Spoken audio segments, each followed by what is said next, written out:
What's going on, guys? It's Adam, a.k.a. Marf. Tonight, we are going to be talking about CMEs, solar storms, and, of course, the shot over the bow that we just took at another country. We'll be right back right after this.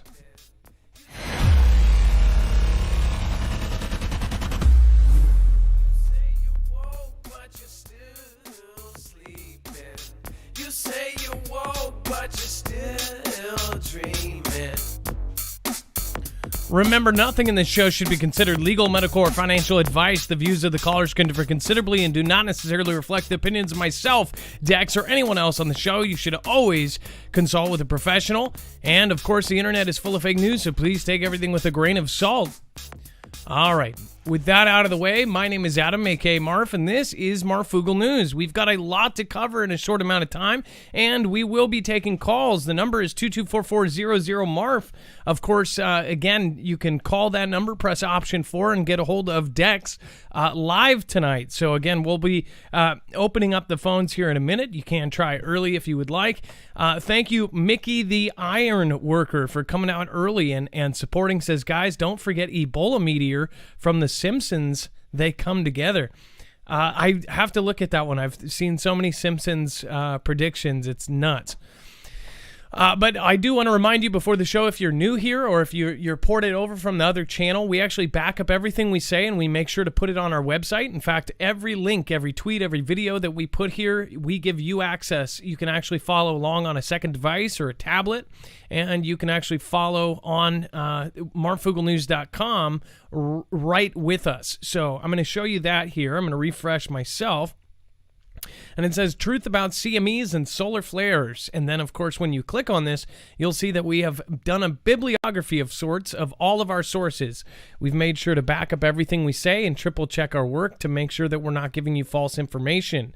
Again, we have a short list of basic sources that we use, and then world sources. We actually use VPNs to go outside of the country to get as much information as we can because a lot of it is filtered out, believe it or not. And then on the right side of the page, if you do want to support us, our PayPal is over there. Our affiliates like NordVPN and EMP Shield, that is all over there. And of course, our Amazon link. If you actually click that box before you go shop or do something, if you're going to buy a laptop or something like that, that would be awesome because it would give us a small commission and not charge you anything extra. All right, and then down below there is web-only content. This is too hot for TV. This is a lot of basically stuff that we can't touch without being cited on. We try to stay as neutral as possible, but also stuff that obviously right now the climate is not allowing many people to talk about many things. So, but we do get to talk about the stuff that really matters to me and the stuff that I'm passionate about, which is usually space-related or usually conflict-related, and that's something that I believe is going to happen at some point. That's in my innermost beliefs. So, again, we'll talk about that tonight. If anybody who has military in their family kind of thinks the same way, I feel like. And if they don't, then it depends on what rank that person is. Because if you know high-ranking military officials right now, they are obviously, they're chomping at the bit to get into a conflict with somebody right now. So, Dex, let's introduce Dex is my internet brother and my co-host. He will also be on the phones. He'll also be bringing in a special guest in just a minute here. What is going on, Dex, and how are you doing today? Well, hey there, Adam, and hello, Foogle fam. I'm doing just fine. So we will have Wages rolled on. He follows every single day all of the stuff going on with CMEs, solar eruptions, solar flares. But first, we wanted to talk about, of course, a couple of related articles here. All of these are today or yesterday. Now, mysterious heating of suns powered by solar campfires, study suggests. And it's funny because we can't even say certain words that mean beer or sun related things, but the temperature of the sun's outer atmosphere, the has puzzled scientists for decades, extending millions of kilometers into space, and is unimaginably hot, more than 1.7 million degrees Celsius. The solar surface, on the other hand, is a pleasant 9,900 degrees Fahrenheit, about 5,500 degrees Celsius. It says the difference defies logic. In most circumstances, material closer to the source of heat is hotter than anything more distant. Scientists have long known some unknown mechanism must be at play. It says now a new study has found that the heat released by the recently discovered campfire mini solar flares could be enough to sustain the enormous coronal heating. It says the research was presented at the European Geosciences Union, or the EGU, General Assembly on Tuesday, April 27th. Again, that was today, 2021, and accepted for publication in the Journal of Astronomy and Astrophysics. The study used computer simulations to model emissions of energy from the sun, hoping to generate flares like those measured in reality by scientific instruments. As the team ran the simulation, they saw brightenings similar to scale to the campfires observed by the solar orbiter, said Professor Hardy Peter of the Max Planck Institute for Solar System Research in Germany. And it says that the scientists then looked more closely at the magnetic disturbances around 7 of the brightest simulated campfires, which were about the same size as the brightest events detected by the solar orbiter. It says that traces out of this magnetic field lines, allowing us to see the changes of the magnetic field in and around brightening events over time. Tracing these magnetic lines revealed that a process called reconnection seems to be taking place. Scientists hypothesize that magnetic reconnections trigger large-scale solar flares and mass ejections. The visible disruptions on the sun's surface occur when 2 magnetic field lines opposite direction break and reconnect, releasing a massive amount of energy in the process. Now, those are the things that we worry about because they could possibly head towards Earth and knock out our entire grid. They could knock out our entire infrastructure of power, electricity, devices. In fact, the Carrington event that happened back when we were doing telegraphs and before we had, such an amazing system, right, that we were all dependent on, it set telegraph lines on fire. That's how strong it was. And now the devices are actually more fragile than what they had back then, which was telegraph lines. Dex now are basically, they're still finding stuff out. They're every single day they're finding out more and more. You know, we act like we know everything now, but really we don't. And then it looks like Dex is getting. Hey, I'm here. Sorry. Go ahead. So yeah, so you're talking about the campfires. Yes. Yeah. I mean, look, this is we've got that probe going out there. We've had a lot of new information. All the new data that keeps coming in. So we're bound to find out a lot more. And I think we'll probably find out even more this year and next year. Than we have.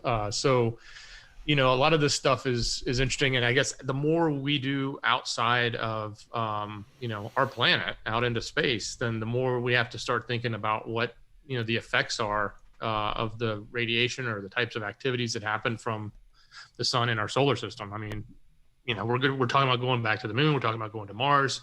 What are all those effects on travel and getting ships through that? And what do they have to deal with? And of course, It says that the campfire is some 250 to 2,500 miles in diameter. Might seem large from the human perspective, but they're actually tiny compared to the better known but rare solar flares that cause magnetic storms on Earth, as well as the beautiful aurora borealis displays. Which again, a lot of you guys said thank you for sending over that Tyler video from Secure Team 10. Really cool shot there. I guess one of the supposed astronauts did a time lapse and was time-lapsing the aurora borealis, but then caught these 5 dots that came out of nowhere. Even in a time-lapse, it was like it just appeared. Pretty crazy stuff. It's like we're getting set up for some sort of huge huge fake event that everybody's going to go, oh, we all need to get in line. We're scared of the aliens. Mars-directed CME erupts from the sun. Now, this is recent. It says imagery from NASA's Stereo A spacecraft detected the CME erupting from the sun's limb. This coronagraph image blocks the sun's bright surface, the black circle in the center of the image, to reveal the sun's corona. And it says, or outer atmosphere. It says NASA's Stereo A and ESA, or NASA's SOHO spacecraft, detected the CME, or mass ejection, leaving the sun at April 17th, 12:36 p.m. The CME did not impact Earth, but did move towards Mars, passing the planet in the late evening and early morning hours of April 21st and 22nd. The CME reached Mars 2 days after the NASA's Ingenuity Mars helicopter became the first aircraft in history to make a powered, controlled flight on another planet, supposedly. Or in Colorado, wherever. NASA tracks such solar eruptions because solar eruptions can trigger particle and radiation events that pose a risk to astronauts and sensitive spacecraft electronics. As astronauts venture beyond Earth's protective magnetic field to the moon and to Mars, NASA's Moon to Mars Space Weather Office at NASA, Goddard Space Flighter in Greenbelt, Maryland, in collaboration with the Community Coordinated Modeling Center, tracks solar activity to give advanced warning to spacecraft and crewed mission. It says that the CME was a relatively slow one, traveling between 1.5 and 1.8 million miles an hour. That's slow, apparently, for a CME. 1.8 million miles an hour. It says it caused no issues for concern, and the Ingenuity team did not need to take any steps to protect the helicopter. Which you would think, you'd think this is NASA, so they would have some sort of protection built into that thing. But it says NASA will continue to include space weather updates as a factor when making decisions around our technology and one day astronauts on Mars. It's a crazy time that we live in, that we're actually talking about people on Mars. And of course, there are the critics and the skeptical ones, because honestly, none of us have been to space. Just as much, people come in and they, for whatever reason, those who do not believe in space or believe in a different shape planet or whatever you want to call it, again, the one thing that I don't get is everybody here, it doesn't matter, if somebody believes the complete opposite of us. In fact, we have a few viewers that they sit there and scream at their, YouTube, just like my grandpa screamed at the Rush Limbaugh on the radio. They hate to listen, but they listen because they want to debate, they debate me in their head or something. And I understand that, because I watch shows that I'm like, I disagree with the person, but I watch because it's entertaining. One thing I don't get, though, is why that community specifically comes in just throwing bows, just like super rude, saying these people are idiots, this and that. This person isn't this because they still talk about space. Yet that crowd goes into every space-related video there has ever been and comments on every last one of them. If you see something about space or astronauts going to space, there are those group of people in the comments who have watched that entire video, because apparently it was entertaining to them, to comment that everybody else is stupid and to try to convince everybody of their view. I don't think it's the right way to go about if you did want to debate somebody. And I do like the comments where people say, here's a fun known fact. Why do planes take off in this direction and this and that? And give a little thing that, might put a seed in somebody's head to go look at your view. But the whole thing with like calling people names and idiots and all this, personally, I have never been to space, and neither have you. Almost guaranteed there's not a single astronaut watching right now, or a single person who's been to space. So it's kind of a null and moot point. So it's like neither one of us have been to space, so we can't really prove it. You can say you've watched a video on YouTube that took a camera all the way up there, but you weren't personally videotaping and sending that rocket up there. So again, who's to trust? The same way you don't trust those people with their, cameras, I don't trust those people with their cameras. So it's just an endless argument. But one thing I will say is I've always been interested in space. And if I do find out one day that it's all just one big sham and we're in a Truman Show, I wouldn't be surprised. And I have looked into it. But again, I like following this stuff because I really do think that it is going to either kind of make or break people. But it even gives more credence to, like, are we going to last that long? Because they say in the next couple of years, we're going to be having, space hotels. They actually have a gravity kind of wheel-looking thing that they say by 2026 or something, they'll have in lower Earth orbit. And the rich will be able to go up and stay in there, and there'll be basketball courts with, no zero gravity dunking and all sorts of crazy crap. Are we going to see this? And if so, I guess that would put, some arguments to bed. But if we don't see this, or it keeps getting pushed back for 20 years, time is flying. We're going to see this. If we don't, then people will know, right? Then we can put it to rest. Or we get into some massive conflict and it sets us back to the medieval ages. Who knows? Somebody commented saying that, Marv, the sky is falling. One thing I will ask you guys that are still asleep, look around you. We're not saying that the sky is falling. The sky has already fallen. You can't go into a grocery store without covering up for a pandemic. You can't visit loved ones in the hospital that are dying unless you alter your body with experiments. There are more homeless downtown Seattle than in the actual homeless encampment and tent cities other places. This world is already on its way down. We've already seen the sky fall. So for those still doubting that something bigger isn't going to happen, I would say this is just the start. All right, and then we're going to get wages on deck. And by the way, thank you, everybody, for being here. Solar storm, expert warns of radiation that can damage DNA and tech. It says, every so often, the sun releases a solar flare, which in turn blasts energy into space. Some of these solar flares can hit Earth, and for the most part are harmless to our planet. However, the sun can also release solar flares so powerful that they can cripple Earth's technology.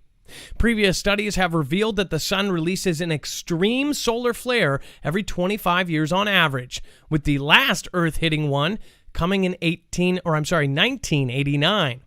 This storm saw power outages in Quebec, Canada, as conducting rocks on Earth can carry the excess energy from the magnetic shield and plow it into the national grid. It says on top of that, an intense solar storm can down satellite systems as the bombardment of solar particles can expand Earth's magnetosphere, making it harder for satellite signals to penetrate.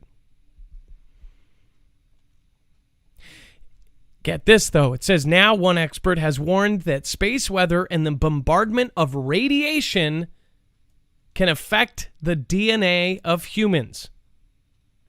Now, one piece of this, and I don't know, I don't think later on it mentions this, but the scientist that went to space, I believe he had a twin on Earth. Now, Dex, do you remember the story of the twin that went to space?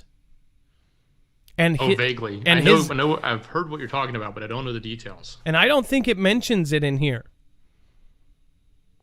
I don't think it does.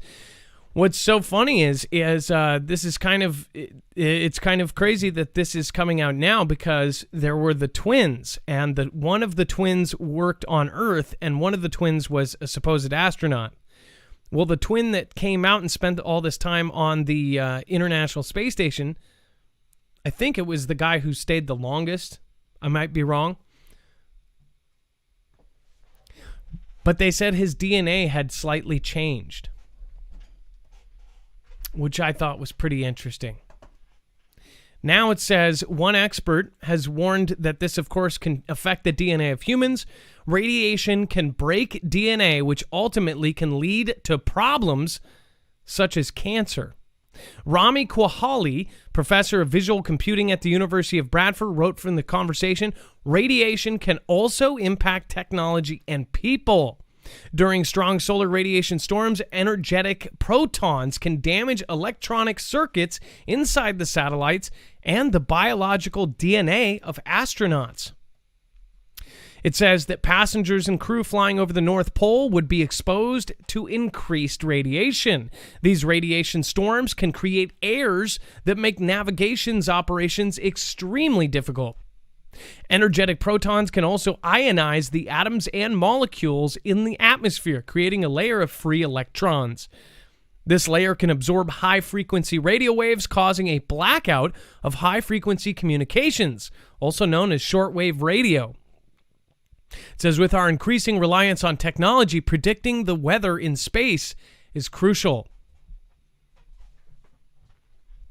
It says that Professor Kwahali invented, quote, a system which has been used by NASA since 2011 to analyze latest satellite images and sunspots data to predict the solar flares.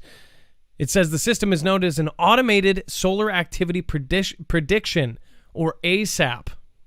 Funnily named there, and can make quick judgments on whether a solar storm is incoming. It says, understanding the complexity of sunspots will help us predict whether significant solar flares may happen. My colleagues and I developed a real-time automated computer system which uses image processing and artificial intelligence technologies to monitor and analyze solar satellite data. This helps predict the likelihood of solar flares in the coming 24 hours.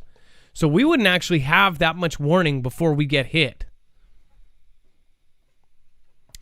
Dex, let's grab. That's probably a great question for wages. Like, how long does it really take? It is. And then first off, I just want to thank Mickey the Iron Worker. Thank you for just popping in there several times saying hello. Marf with the super chat says, I saw a big ring around the sun today. Looked like a glare, like I was taking a picture, but it was so noticeable, like a rainbow. Actually, I took some pictures of the moon last night. I thought it looked like an eye, like the eye of Sauron or something. I'll post it to Instagram. If you guys aren't following me on Instagram and on Twitter, you can follow me at Marfoogle. That's how you type it in, and it will pull up both. Mickey the Ironworker says, I saw you on Secure Team 10. Mickey the Ironworker, I'm assuming, make sure to let me know. You mean originally, like 3 years ago, right? And then Grim TV, Marf, your channel is awesome. Well, thank you, Grim. I appreciate that. It seriously is awesome. Thanks. Thank you for that. All right, Wages, do we have you on the line? I think so, man. You got me? Hey, how are you doing, Wages? I'm doing good, man. How are you, bud? So I'm good. So obviously you cover this stuff a lot more than us. So I think it's good to have you come on here because a lot of people were concerned in the comments last night or the night before, basically saying, this thing's coming at us. Should they be concerned or should they not be? Well, for the most part right now, I think we're okay. We are going to get hit, and we've gotten hit. We've been in geomagnetic storm conditions, 3 days in a row. Just we would kind of sneak into it for a second and kind of drop out. So, yeah, right now everything's kind of minor, even with the geomagnetic storms. But what I think what we're talking about right now is like we were talking about CMEs. Now, I have to say this first and foremost. The sun is blasting CMEs multiple times a day right now. It's just they're not all facing us. Yeah. We had last week, there was an M1.1 flare that popped off the backside. It hadn't even crested the limb of the sun where it's facing us, and we still got an M-class flare from it. It wasn't even facing us. So it was on the opposite side of the sun, and it still affected us. It wasn't on the opposite. It was kind of on the side. It was still kind of behind the limb is what they call it, just kind of the edge of the sun. But it still blew off towards the backside. But we still got an M-class flare from that. if that had been facing us and it hit our detectors, it would have definitely been registered a lot more powerful. We just we can't tell exactly how powerful it was because of that. We don't have the detectors out there. Well, we got satellites sitting in front of. Well, let me ask you this: how much time do we have from when it happens to when it hits Earth? And is there anything they can even do? It's not like they can protect our grid in a day. Yeah, and there's a good distinction to make here, is that there's a difference between a solar flare and a CME. Now, a lot of times they happen at the same time. Now, when you're talking about timing, if you get a big flare, a flare is here. The X-rays from a flare is here and gone in 8.5 minutes. So the X-ray from the flare, you're not getting a warning for that. By the time you know it happens, it's already hit us.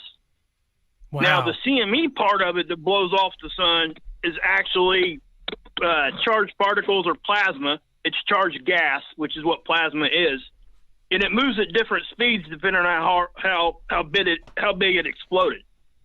And that is definitely a big thing. That's when we talk about, we always hear the Carrington event and the Canadian event that happened back in, was 89, I think, or 91 or something like that, where the grid went down up there for a minute, and I think it was in Quebec. Those right there, those kinds of situations were caused from solar flares, but it was the geomagnetic storm part of it that actually knocked the power out. Okay, so that's where the big issue is. Now, you there? Yeah, and as far as the solar flare and CME, knowing the difference, how does the government look at this, and are they saying that we are going to get one? Oh yeah, I mean, actually, I'm not sure if I sent that capture to you. I think I might have. I think I sent a pic over to Dex for you. It shows you geomagnetic storm levels, and it tells you how often we see those in a sun cycle, which is 11 years. So that gives you an idea of how often they expect us to see these things. It surprises people to know that they expect us to have big X-class flares 3 times in an 11-year period. So, not necessarily that they're fired at Earth, but the sun will do that. And we've just been able to dodge it. It's really that simple. I think that one you just clicked there, that's actually the current one, if you still got it up. If you see the geomagnetic activity there on the bottom, if you still got that up, I'm sorry, my TV's on, but... I've got the one with the 3 layers, the solar X-ray flux, the solar proton. Should I pull up the other one first and then go to this one? No, leave that one there. And if you go down to the bottom, the geomagnetic activity one there, you see the yellow bar? Yes. That's that means we were at a geomagnetic storm level 1. That's a KP of 5. We were in storm level at 3:00 in the morning on the 26th. So wow. That's what those are 3-hour time blocks is what those bars are. And it's UTC time, so you got to kind of, compute for that. But you can see how everything kind of dropped off. And that's because we're waiting on the next one to get here. That's pretty much what it means. Now, at the top, that's the X-ray. That's when you look at flares, that's what you're looking at. You're looking at the flare. So you're looking at the X-ray. Now, if you want to know radiation, like you were talking about a minute ago for radiation storms, you're looking at that middle one. Notice it ain't doing anything right now. And it's typically it won't. And it really takes quite a bit. And we don't get very many huge radiation storms. But I was listening to you talk about that last article there, and a lot of what you were saying is really more applicable to cosmic rays.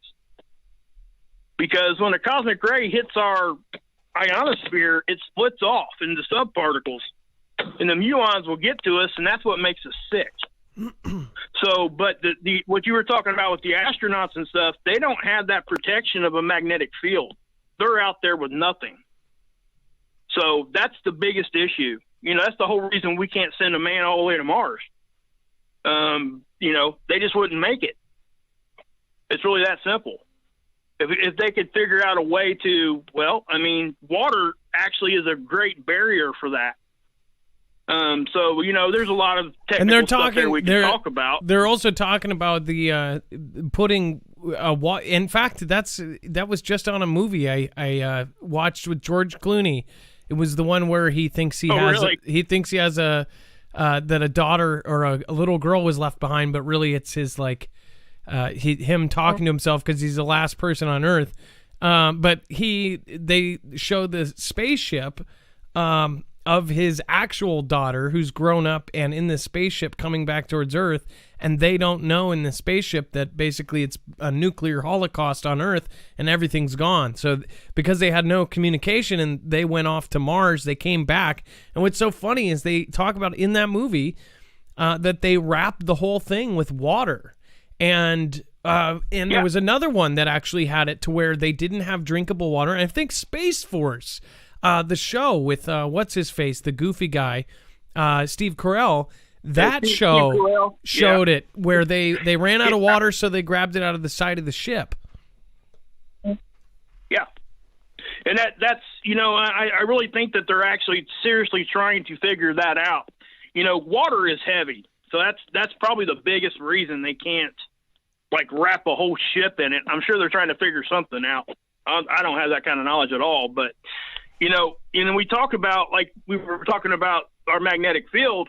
Well, right now there's actually, I'm not sure if you talked about that earlier or not, but we got the lander and stuff on Mars right now, and it's actually a big story right now that there was a CME blew that direction. Mars does not have a magnetic field like ours at all, not even close. So it's gonna affect that equipment. That's what they're afraid of.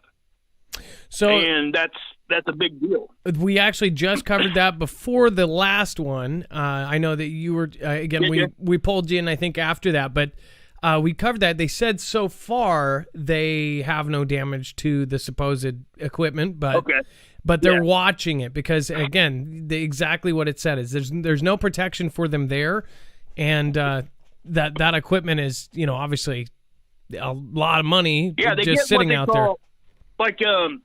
Even here, our satellites will experience what they call surface charging. And what that is it starts affecting the electrical components in it, and they'll have to reposition the satellites and things because it starts jacking with them really bad. We try to keep the satellites, most of them are kind of as low as they can, so they're as far inside our magnetic field as they possibly can be. The further up, when you see, every once in a while you'll see they'll put out cosmic ray warnings. And you were showing that graph earlier with the geomagnetic storm level stuff there. When that stuff is low, if it stays on the bottom, we're at massive risk for cosmic rays because the sun actually helps protect us from cosmic rays. So we need a certain amount of geomagnetic activity to help block those things. So when we get real low and stuff like that, they will issue warnings for people that fly, especially high latitudes towards the poles. And they'll also, pregnant people have to really pay attention to this because if they're up there, it's essentially like getting an x-ray. And that's, of course, pregnant women don't need to be having x-rays if they can avoid it. So, they actually, with the pilots, anybody that's a pilot out there knows exactly what I'm talking about because they actually train the pilots that, about this. And it definitely is a big deal. It really is. And that graph you got up right there, that's the Discover graph. And if you look at the top line, and that is probably the most important one to look at. It is the red line there. It's called the BZ, and that's the angle of our magnetic field. When that gets to -6, it'll turn blue. And what that means is that our magnetic field is in such a position that it's allowing those charged particles to really rush into our system. That is the biggest thing. We've had CMEs hit us directly on, and because that BZ was at a flat angle, it didn't even hardly bother us. We deflected it like it wasn't even there. It even actually helped fill cracks in, because we get cracks in our magnetic field all the time. People don't know that either. It's hard for people to kind of understand that if you don't, do what I do, I guess. But it kind of surprises people to know that there's cracks in our magnetic field at all times. Okay, well, So anytime let we're me getting ask you this: should people prepare as a precaution, and should people worry about this in general, or should they just say, this will never happen in a million years? No, it will happen. It's not. I say this all the time on my channel. It's not a matter of if; it's a matter of when. Even mainstream science will tell you that it will happen. In that one graph I sent you, I think it's the geomagnetic storm levels. It tells you how many we should. I'm not sure if I sent it to you or not. I probably didn't. But if you go to, actually, I sent you a link too that shows NASA's CME graph that shows you they're forecasting for CMEs that blow off the sun. If you wanted to pull that up and show it to them, you can show them that. The one that's showing it's getting ready to hit Earth, that actually just blew off the sun just a few hours ago. It's a filament. That's the other thing I was going to talk about. But anyway, as far as the preparedness thing, yes, most certainly. There's nothing that we can't stop this. There's nothing we can do. We have to prepare ourselves. And like we talked about before, a CME, you might as well call it an EMP. I mean, honestly, that's what it is. The big ones, that's exactly what it is. But it's a global thing. It ain't being used as a bad thing for country against country, if you know what I'm saying. Conflict, I guess, is the word that we use. But yeah, that's exactly what it is. And I know that it's a hard thing for people to grasp and really think that it's really that serious. But if you go back and look at historically how many times these things happen, historically, just the data itself will show you that it happens. People talk about the Carrington event, like I said earlier, but between the Carrington event and present day, we've had so many events that's happened that's knocked power out for months in certain areas of the world that nobody ever talks about. And it's just until it hits something metropolis. When it hits a metropolis, just like tsunamis, they've had tsunamis other than India and the big ones, but they didn't hit people. It's only a big deal if it hits the people. Well, once it hits an area and it really affects hard, say the United States or all of the UK or all of Russia or all of Australia or all of New Zealand, or that's when people will start paying attention, and they won't learn their lesson, especially if they don't live there. It's always somebody else in the world. Like when Japan had their tsunami, everybody that didn't live in Japan, they didn't learn anything from that. They just saw it on TV and they put it in their brain just like an apocalyptic movie that's somebody else. It's not going to happen to me. And that's just not the way that we should think. And I almost guarantee that almost in every person's life, you are going to go through some major disaster at one point or another. So that's why we try to prepare ourselves, not depend on others. Exactly. Yeah. Wade, we're almost out of time here for the call, but okay. I wanted to ask you kind of a final question here. As far as you've kind of answered, really, this current solar storm is not so much something to be super worried about. Where can they find you, and how can they follow what you follow? Do you have any suggestions of how people can prepare themselves better? Oh yeah, I mean you can visit my channel, Wages World. I show links every video. I leave links to all the tools. What you're looking at there, the tools there, the graphs and things, that's all real time. And it's a NOAA site. Some of them are NASA sites. Some of them are from colleges, but they're just simply that. They're real time data. And I suggest everybody really, don't be afraid of it. That's one thing I would say. Don't be afraid of it. You can understand it. If you click on it, a lot of times if you hover over something, it'll give you a description of what you're looking at. So, I mean, they make it really easy to kind of understand if you just take the time to really look at it and try to understand it just a little better. But if you don't have that time, I get it. I mean, you can come check out my channel. I try to do the best I can with updates and things like that. And I do explain things. I try my best. Sometimes it doesn't always work out. I get it. Well, but So Wages, I love it, and I want to thank you for coming on today, but also we will have you back so you can update people on further events. On top of that, I want to make sure that everybody makes sure to love Mob Wages. I know that a lot of you have already gone over there because we've had Wages on before, but Wages World is the channel. It does have Wages, no apostrophe, space world. Just pop over there. And then, of course, I like that you're kind of like the Dutch sense of space weather, because you are teaching people how to actually look at it themselves. You don't make them depend on you. But again, most people just want to go and check out what's going on from somebody like yourself, just the same way that somebody watches me to get all of their news in one place. So thank you, Wages, for coming on today. I really do appreciate it. Hey, man, you keep rocking it. And like I say, I'm going to say one more thing, that those of us that are kind of smaller channels and things, we all had to help each other, but we can't forget to keep shouting out the bigger ones that brought us along.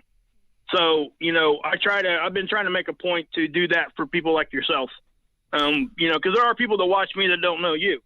And I think that kind of gets lost in the fold. I really do. So anybody that's out there that's been helped by Marf or anybody else bigger, continue to say their channel too, please. Oh no, because it helps. We gave somebody like gosh, why I don't know why I'm blanking. The NPC show, we gave him his first couple thousand of people, and then he went off on his own, and his work got him 80, 90, 100,000 subscribers, 100,000 subscribers. But again, those are all people that came to him, and that we helped him with the algorithm. And once he was in the algorithm, he took off. So I do appreciate that you guys do end up sending him back. We got to have Mark Pyers on too. He's a very talented man. I know that you guys are good friends.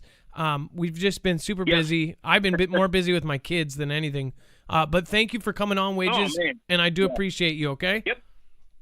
All right. You have a good night. Stay strong, brother. Everybody out there, be good. All right. Thanks. Stay safe.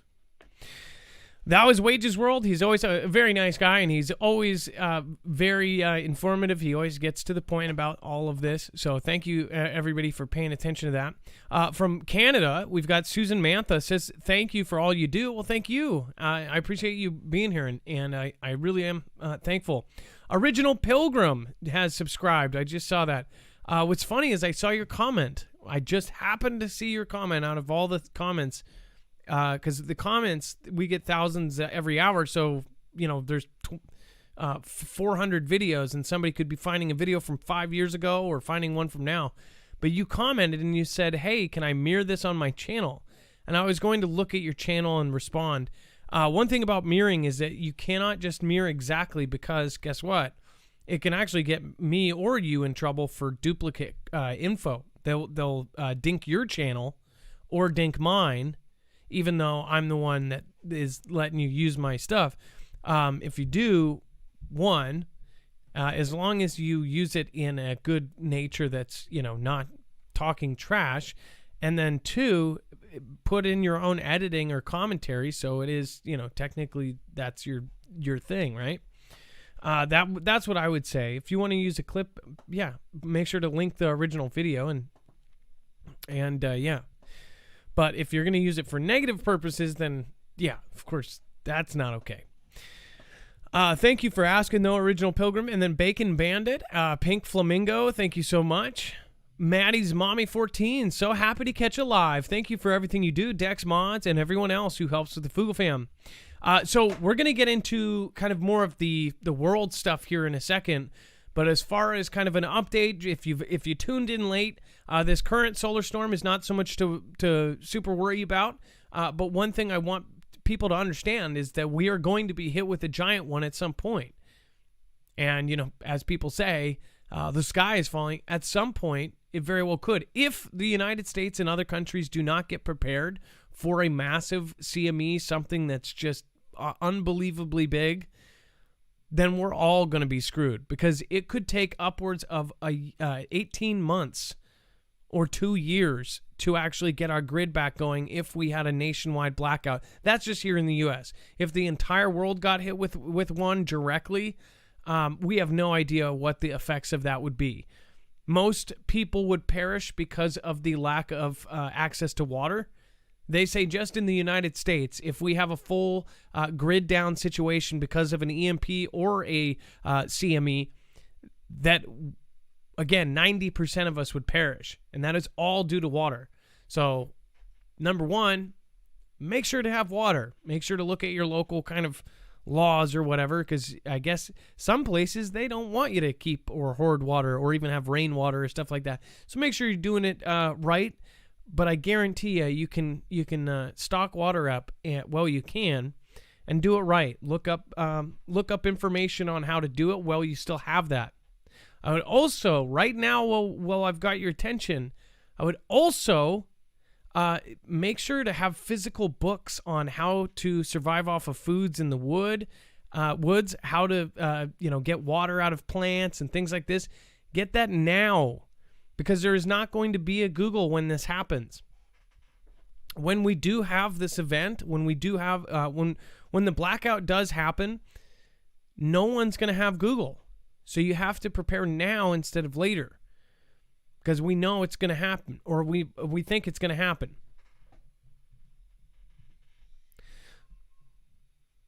So make sure to have your stuff now, not later. And then if you guys want to help support us, here's a big thing. You can actually protect yourself against, at least you can protect your devices. So if we do have an EMP or a CME, either way, you can protect your devices, your home, your generator, your solar system, so then you can get your own power back and going with an EMP shield. This company is the same company that T-Man signed that executive order, and they ended up calling these guys to help them strengthen our grid. They're not only working with agencies like DHS, DOD, but now they're officially on the DEMSO team helping protect the Texas grid. These are not just some thing that you plug in. This is an actual professional device. If you get it in your home, you're most likely going to need a electrician to actually put it in. As far as the car model, their most sold model, that somebody like me, I put it in 5 minutes in my car, and you don't need a professional. You can do it yourself. Solar system, the generator model, pretty easy as well. You can do all of those yourself. So I would highly recommend that everybody gets this. If you don't get it through us, make sure to look into it. But if you do get it through us, you will not only get our $50 off, there is only 3 days left. You can combine our $50 off, which we always get, with their awesome sale. Again, there's only 3 days left. MarfoogleNews.com/EMP. Again, 3 days left.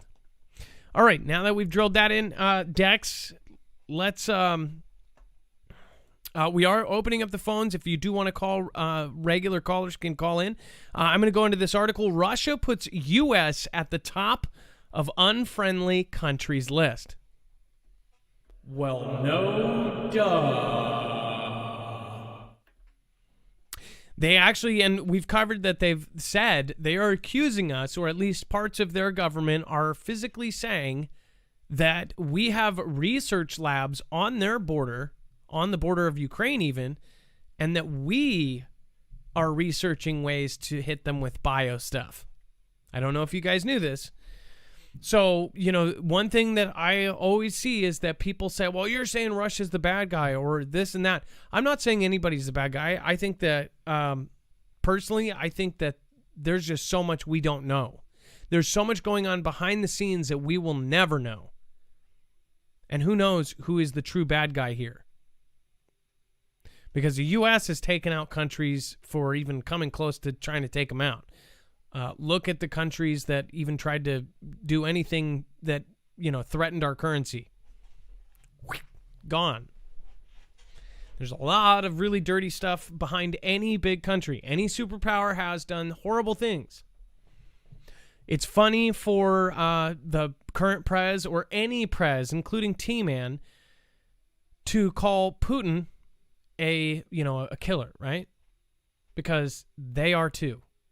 As a VP, I don't know if they make the orders on that, but most definitely as a president, he's already signed off on somebody's, getting taken out. And of course, that person that got taken out is in the newspaper as, oh, a mystery accident or a heart attack or a stroke.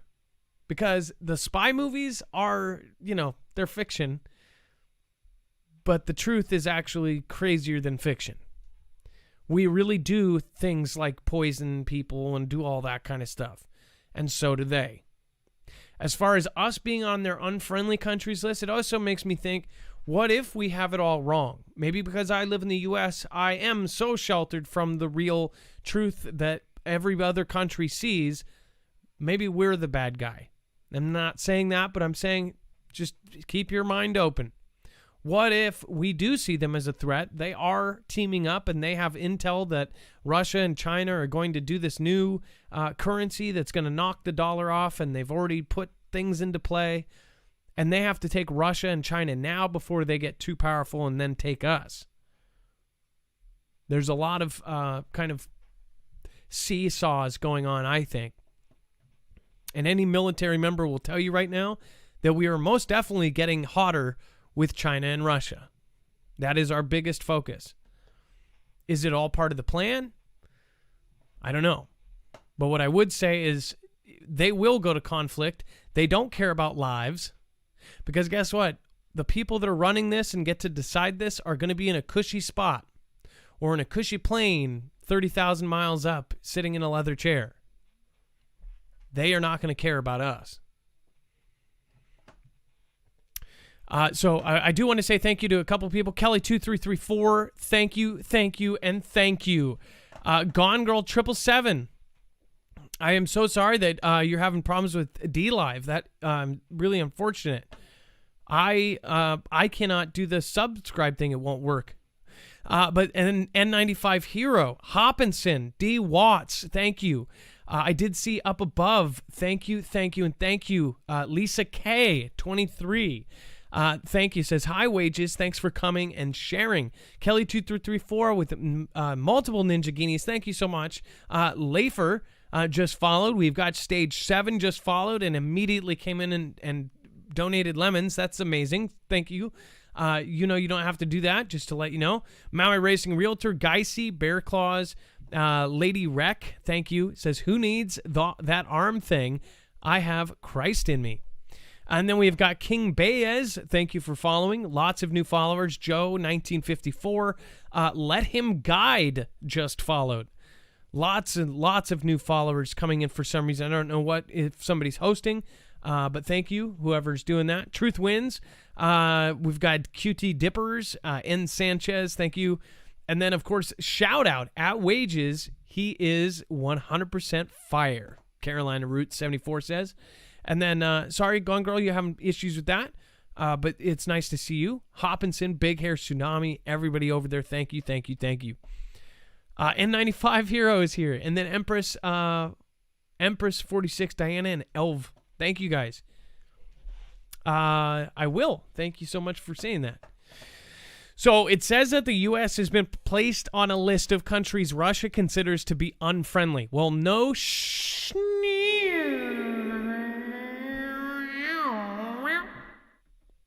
Don't know why that sound came out of me. I'm going to go get checked out. Despite optimism of a summit between President JB and VP taking place this summer, Russian Foreign Ministry spokeswoman Maria Zakharova announced over the weekend that the U.S. would be on the list following a presidential decree on April 23rd. In a graphic on Russia's channel, one headline says, list of countries unfriendly to Russia, the U.S. was at the top.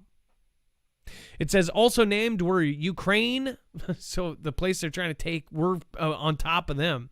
Lithuania, Poland, Latvia, Czech Republic, Estonia, United Kingdom, and Georgia. Wow, we're above all of those. Now, Dex, you can pop in whenever you want. I know that you're dealing with the phones right now. Thank you again for lining people up. It looks like we have Lacey, a first-time caller, here in just a minute. And first off, Julie C., thank you so much for heading over to the PayPal during the show. I appreciate that. And then Tammy C., thank you as well. Thank you for the donation over there on PayPal. And then we'll get Lacey on in just a second. But Dex, I do want to get your opinion on the Kremlin.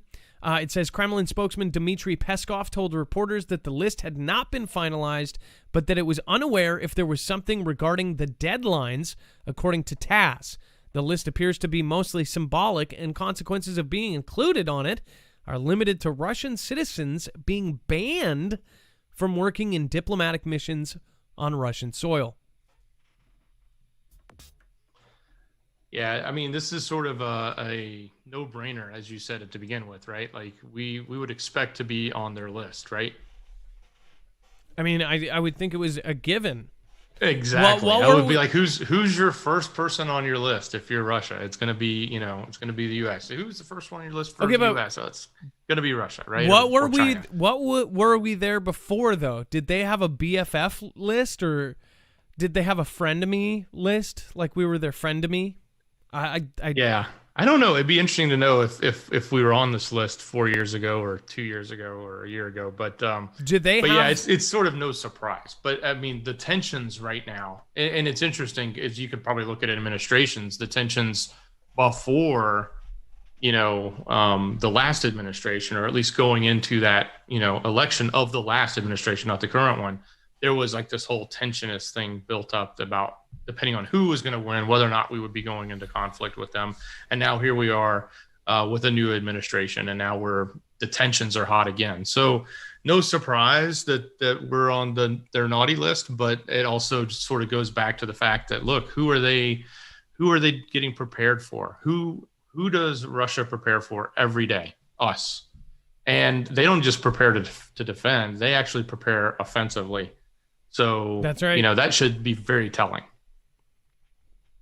I just wonder if they're going to give JB the other half of the heart necklace back.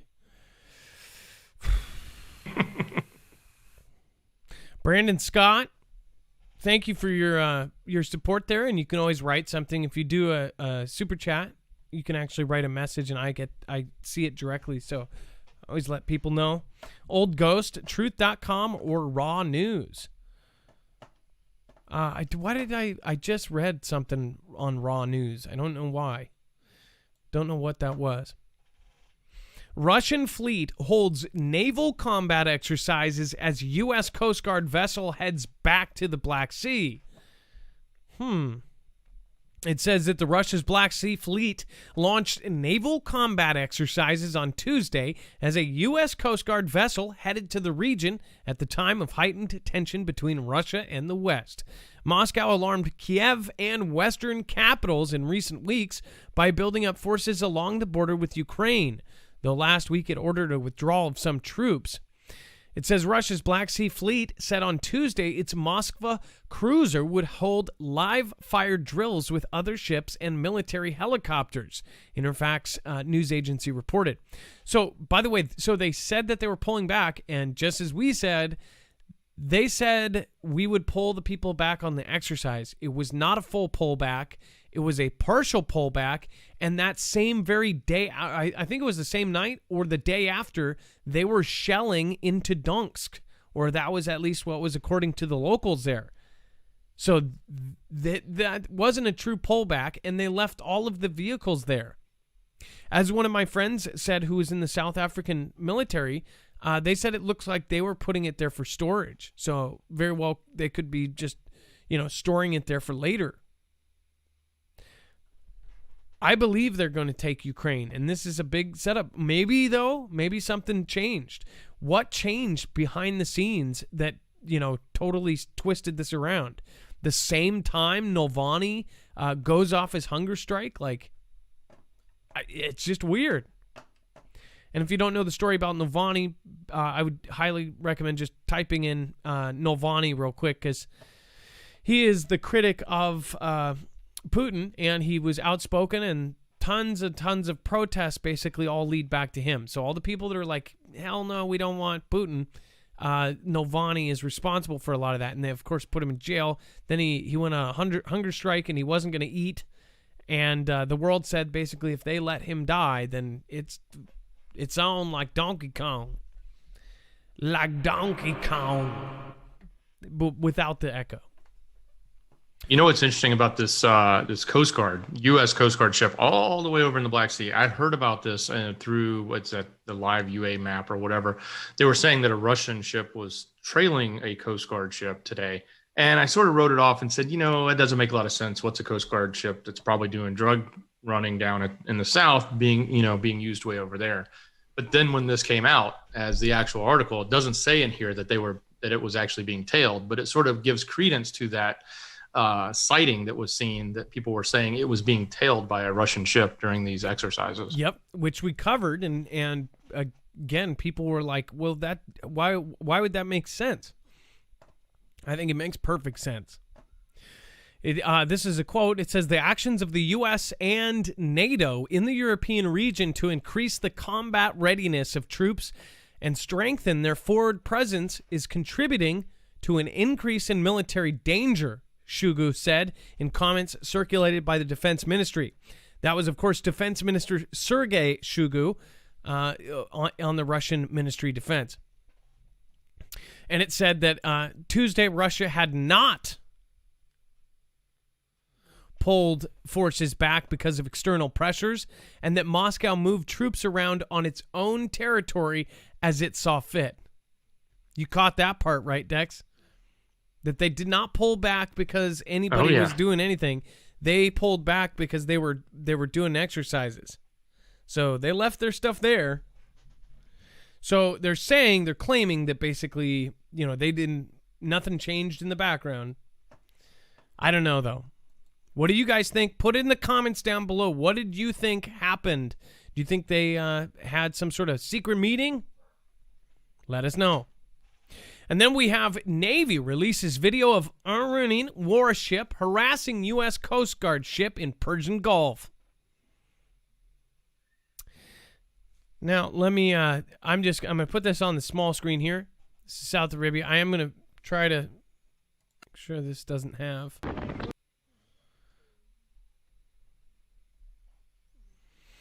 So, apparently, wow. Okay. So just to show you, and I know it's a little bit small here, but I want to make sure that an incredible near miss there. Two ships that were lining up, almost smacked right into them. So you can see that obviously they've got some water rage there, some road rage going on. It says on Saturday, the U.S. Navy announced that a group of Islamic Revolutionary Guard (IRGC) speedboats and larger support vessels swarmed two U.S. Guard vessels on April 2nd, maneuvering within 70 yards of the U.S. vessels in what the U.S. Navy called unsafe and unprofessional maneuvers. The I vessels reportedly harassed the U.S. vessels for around 3 hours, all while ignoring warnings blared from the U.S. vessels. The Navy has since released a video of part of the encounter showing the larger IRGC vessel, the Shahid Naziri, designated with the U.S. and the Hearth, cutting in front of the U.S. Coast Guard, Manamamoy. So they went right in front of them. They were basically... It was like that, it's like when you're in the parking lot and you see somebody in a Pinto just waiting there for you to pull forward, and they just want to hit your car and go, "Oh, my neck. Oh, my neck. Oh, it really hurts. I hit you going 4 miles an hour. Oh, but my children's children will be hurt from this. Can I have your insurance?" Never happened to me, though. Twice.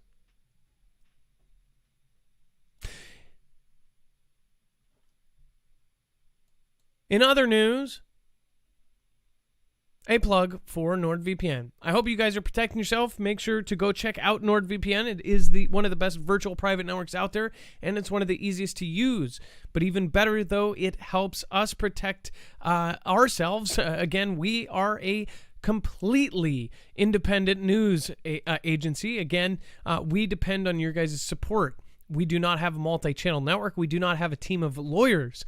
So if you want to protect yourself against cyber threats and hide your IP address, not get data logged, and be able to use your cell phone, your tablet, your computer in any public place with any Wi-Fi, say at Starbucks, and not worry so much, then I would highly recommend getting NordVPN. You can go and use the special savings code Marfoogle to get a gigantic discount on top of helping us as well. Go to marfooglenews.com/VPN. Again, that's marfooglenews.com/VPN.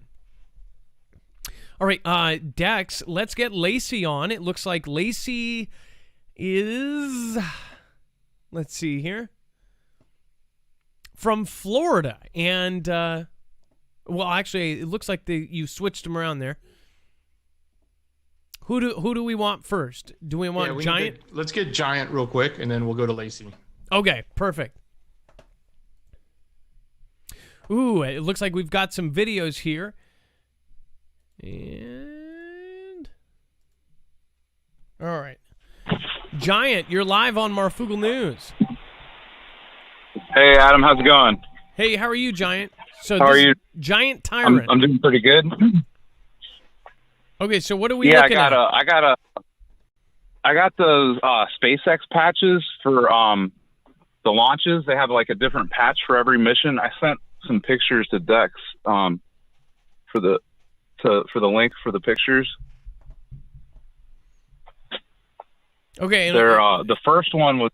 It's a video of pictures, correct, Giant? Oh no, there's two videos and one set of pictures. Yeah. Okay, thank you. The pictures are just the patches. The first one I wanted to show, the main one was the one with the ring in the middle of it, and it has the description next to it. It's got like in words that describes what the patch means. Okay, it says keep it secret. NROL 108 patch description. Okay, that's creepy. Looks like some Lord of the Rings stuff. Yeah. That was on a launch that was like 3 days after the eclipse that we had in December of last year. We had a total solar eclipse on like December 13th. Okay, so this was actually on a launch, and then what is this? Like this launch happened 2 days after the eclipse, but this was the patch for that launch, and it's just really creepy what it says in there, and just the wording, and they use like inscribing from Lord of the Rings, but it has the all-seeing eye, and it's almost like the eclipse. So this is like the Eye of Sauron, the Lord of the Rings, and it even says this. So I'm going to read this description real quick. This is a good catch here. It says the NROL, the gold ring in the center, signifies the rocket and payload that we wish to keep secret, and the all-seeing eye represents the capabilities the payload will give to the United States. The elfish characters in the yellow circles are an inscription of the dictum, one satellite to rule them all, one satellite to find them, one satellite to bring them all, and in space bind them.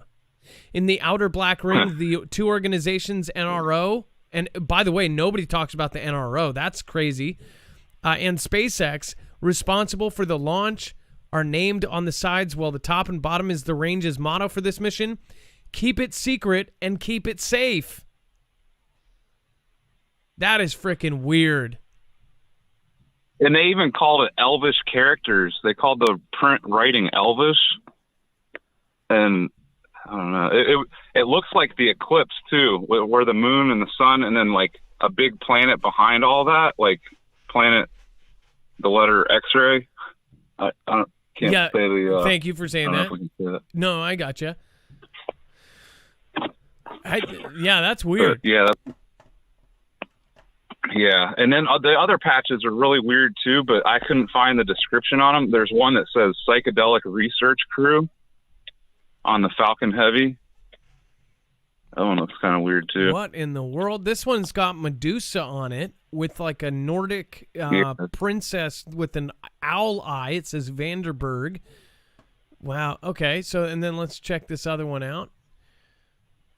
This one is Mali Nuncum Prevelubunt with some sort of knight there with, of course, a family crest. And then let's see here. What's this other one? Psychedelic Research Crew.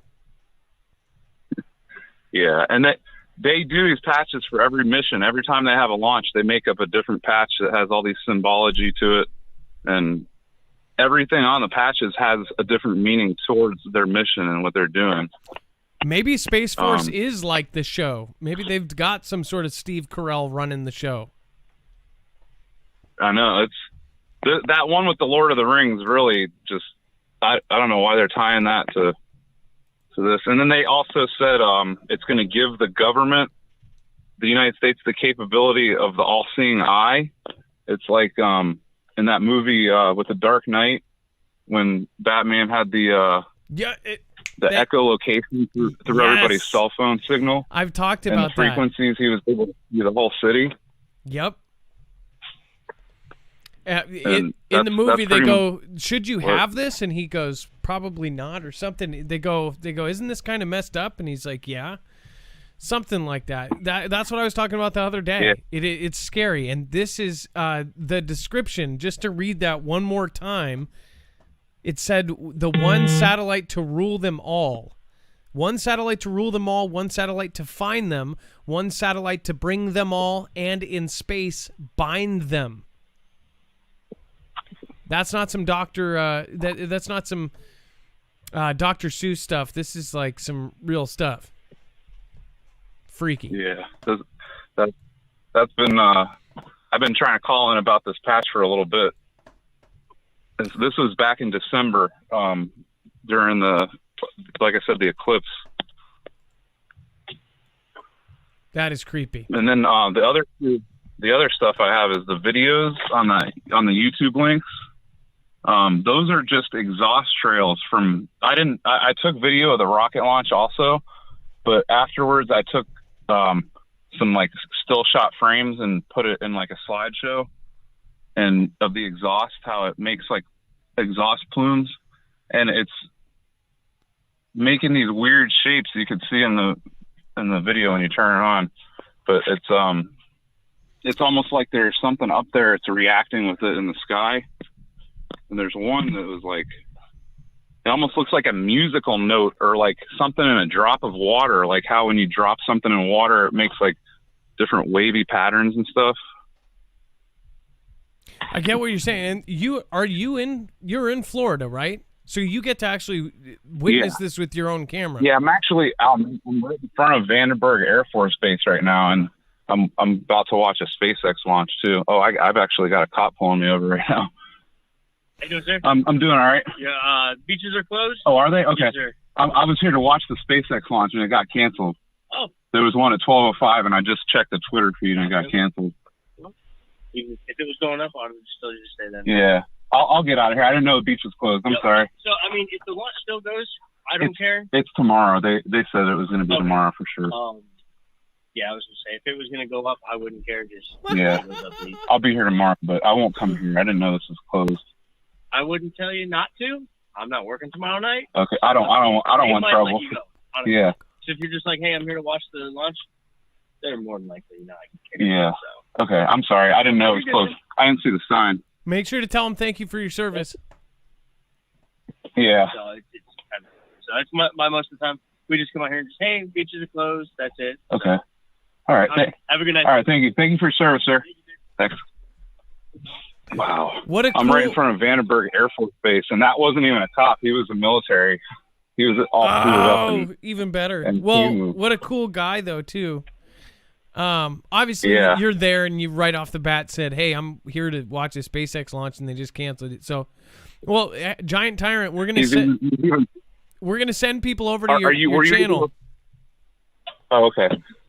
Yeah, I know I've taken up quite a bit of time. I didn't know. Were you able to show any of that the exhaust trails. Yes, we looked at all of them, and you keep getting those context on your videos. You really got to watch what you say because those trails that basically blocks your channel. But by the way, once you do so many of, once Wikipedia puts too many of those on there, your channel's dead. So make sure to be careful with what you say on there or how you put them in the titles. It's mainly your titles. Yeah. So I don't know if the plumes, if that's working for you, but they'll mark you. Plume must be a work. They'll mark you permanently. Or at least semi-permanently. Well, thank you, Giant. I do appreciate it. Marfoogle, is that first Marfoogle live call where someone was getting pulled over? I absolutely can 100% say that was the only Marfoogle call getting pulled over. And the cop was super awesome. Didn't even ask you for license, registration, or anything. It might have smelled like I went to the dispensary today too, so I was a little nervous about that. Oh no! I got my medical card and stuff, so it's all legit. But still, I don't want to have trouble with that. Not at the Air Force Base. No, you do not. Well, Giant, it was a wonderful experience. That's great. We might clip that. Thank you, Giant, and make sure to go over and check out Giant Tyrant. This is his channel. He's also going to be linked on the website. You can go to marfooglenews.com and find Giant Tyrant right there. In fact, it's going to be updated within about 5 or 10 minutes. Dex adds it to the website live. So if it's not there, then it will be. That was Giant Tyrant out of Florida, and he's got a great video here talking about the, of course, Starlink and the stuff coming out of it. All right, and then we have to move on here. We're cutting close on time, so we got to get out this. U.S. fires a warning boom at a gunboat in the Persian Gulf. So same thing here, but they actually did report that they actually fired a warning shot here. So it says that the U.S. Navy fired warning at the Iranian military boats in the northern Persian Gulf on Monday. The first such escalation in nearly 4 years, the Pentagon announced. So again, this was something that has not happened, kind of like some of the other things we report on that happen all the time, like Russian jets getting chased off or something like this. This was pretty close. It says the incident marks the second known occurrence this month of an I vessel harassing U.S. ships after a group of IRGC Corps Navy fast attack craft swarmed the two U.S. Coast Guard cutters at close distances in the Persian Gulf on April 2nd. It also comes just weeks after the B admin and I had begun talks on reviving the 2015 nuclear deal that the former President DT abandoned in 2018. The American withdrawal sparked a sharp escalation of tension between Tehran and Washington that culminated in the U.S. killing of Major General Qasem Soleimani. So, by the way, first of all, if you... they said that part of that is what culminated in the killing of this Major General Qasem Soleimani. If you remember, T-Man came out in public and said that their intel said that Soleimani was planning something that made 9 of 2001 September look like chicken feed. And they took him out, and they were supposed to take him and his second-hand right-hand man out. And they missed the right-hand man. So Soleimani, with that drone strike, they got him. The second-hand man, the one that was literally his right-hand man, he survived. So we have no idea what that plan still is. They say that it was so horrendous that they had to take immediate action. Dex, do you remember covering this and T-Man coming out and saying that? I mean, like, that's pretty scary. Nobody talks about the fact that the second-hand man is still running around. I think it's pretty reckless for for them not to push and cover all of that, but whatever. Well, yeah, that is pretty scary, Adam. The book Nook, and then we're seeing all the hacking, solar winds, everything else that's going on. There's definitely something big that's going to happen, and it's just a matter of time. Space Force and Paul and Close Encounters and SG-1 are true, says Kishara. Kishara, thank you for popping into D-Live. Book Nook, Jen B. Cox, thank you so much. Lisa K. Hi, Mrs. Marf. Love, amazing mom. Well, hey, thank you for saying hi to Mrs. Marf. And then keep putting out great content. Thank you, thank you, thank you. And thank you, everybody that's over there. Chance Paladin, D. Waltz, Carolina Roots, Crazy 27, Chewy Weather, thank you. And then Ranger Bob Country Living says, Adam and Dex, thank you for everything. Our channel supports you and helps get new folks to prep, grow food, and be self-reliant. We will always continue sending folks your way. Thanks. Ranger Rob, I always appreciate you, and again, I didn't even have to ask. You ended up doing a video that still shows up in search, saying thank you for our shout out or whatever, and I really do appreciate you, Ranger Rob, and I think that you're a professional. I mean, your voice sounds like you're straight on you are a radio person, so I am rooting on your channel as well. I think that you are extremely talented and should be bigger than me. Old Ghost, thank you as well. Everybody that popped in there on the Super Chat, I appreciate that. All right, Dex, do you want to go over the 10 strange weapons invented during WW2? I kicked you off on this, and then you went down a rabbit hole. I don't know if you guys remembered, I talked about the bat booms, which was an experimental weapon that was in World War II, and they were going to use it against Japan, and basically it was a container that looked like a boom, the big thing they drop. It had a parachute that would release at a certain height, and it had 1,000 compartments with 1,000 Mexican hibernating bats. And these little tiny bats were then outfitted each with an incendiary timed device. So say after 25 minutes, it would go off and it would set on fire. Of course, hurting this little bat, but it's a weapon, right? These bats would be dropped at sunrise, and because they need to find home before the sun goes up, they quickly go to every crack and crevice, and they particularly like any kind of wood, dark area, so they go into attics and they go into the little air holes, they go in and they hide. Well, then the incendiary booms go off and light an entire city within 50 miles. All these fires just start out of nowhere. And once the bats are on fire, they're discombobulated, so it starts a chain reaction. The bats go from one building to the next on fire. This is actually what they tested, and in the test, that's exactly what happened.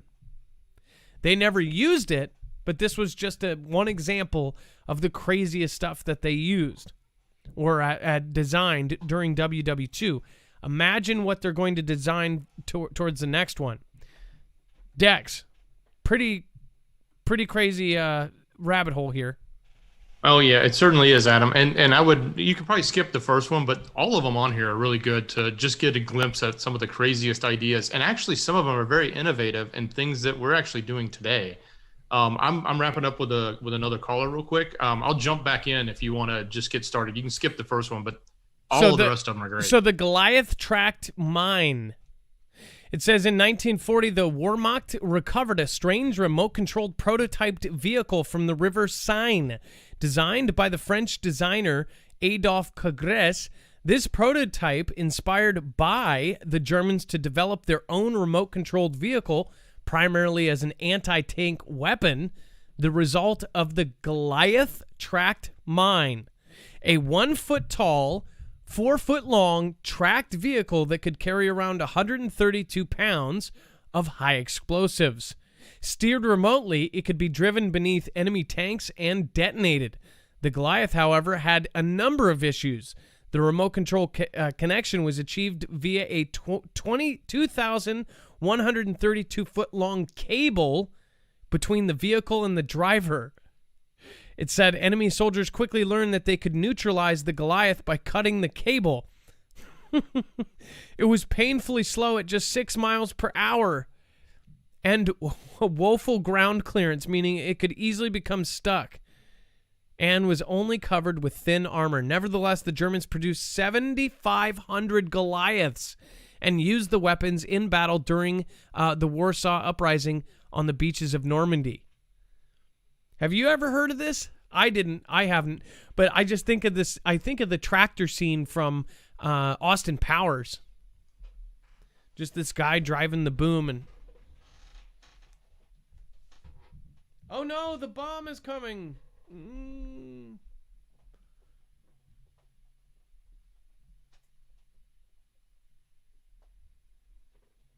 Oh, it's turning. It's gonna get us. I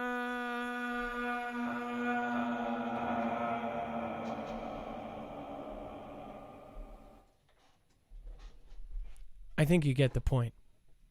Fugo balloon bombs. Japan came up with the nefarious but quite ingenious plan to drop the booms on the U.S. using a jet stream over the Pacific Oceans. They launched paper balloons carrying explosive devices which would float silently across the ocean to their enemies. Instilling fear and panic in America, that was the plan anyway. They launched the first balloon on November 3rd, 1944, and it estimated that between then and April 1945, about 1,000 I think it was FU, go, balloon bombs reached North America. After the war, records uncovered in Japan revealed that some 9,000 were launched in total. Despite so many launches, only one resulted in the loss of human life.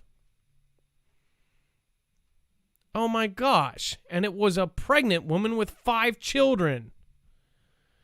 Wow. That's pretty horrible. 4 is, of course, what I talked about, the bat booms. And you can see here what their kind of idea was, is the bats would fly into the attic of a building. And then, of course, exploding rats. Wow. Pigeon-guided rockets. This was another one that I actually covered on a previous episode. Project Oricon. Pretty crazy stuff here. Pigeon-guided rockets. And then, of course, we have the Windkanone. The numerous Nazi Winterwaffen. Wait. The Winterkanone of the numerous Nazi Winterwaffen. Wonder weapons developed during WW2, the Winterkanone, or wind cannon, was only one of the least successful, rather than launching flak or other projectiles at enemy aircraft. This strange cannon was designed to disrupt low-flying enemies with a blast of air. Basically, this was a professional poof.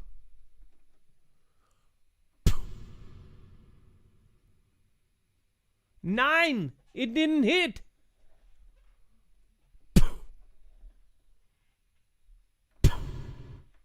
Nine. The hair went like this on his forehead. That's all. He lost a hat.